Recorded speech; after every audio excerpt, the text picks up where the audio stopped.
මම හරියට කැමති මගේ දුවගේ ෆොටෝ ගත්ත ක්‍රමයේ කිව්වා මේ ඔක්කොට ලැජ්ජාවුණක් කමන්න. ඔක්කොට අතරේ මට ඔක්කොම ලැජ්ජාවුණක් කමන්න. ඔබ ගත්ත ක්‍රමයේ කිව්වන් ඒක ඔබ ඉන්දියාවේ හරි නෙවෙයි මේ ජපාන් හරි ඉන්න වටිනවා. කවුද ඉන්නේ නැද්ද? කවුද ඉන්නවා? තනියමද? නෑ තව ඉන්නවා. ඔව් අම්මයි යන්න ගත්තා.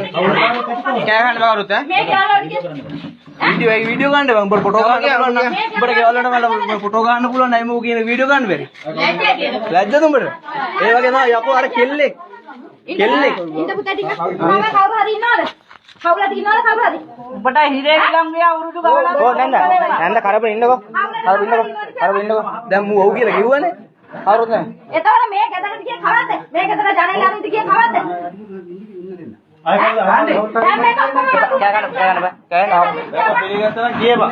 හරියට කියපන්. මේ ගෙදරට කවද්ද ගියේ? ජනෙල් අරින්ද කවද්ද ෆොටෝ ගත්තේ? දැන් ඔක්කොම කලවුණා. දැන් ලැජ්ජාවක් නැහැ කියපන්.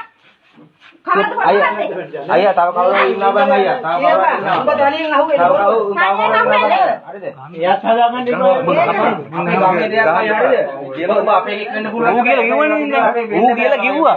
ඔව් කියලා කිව්වා. ඌ කියලා කිව්වනේ ඉතින්. එහෙනම් ඇතුලේ මම මට.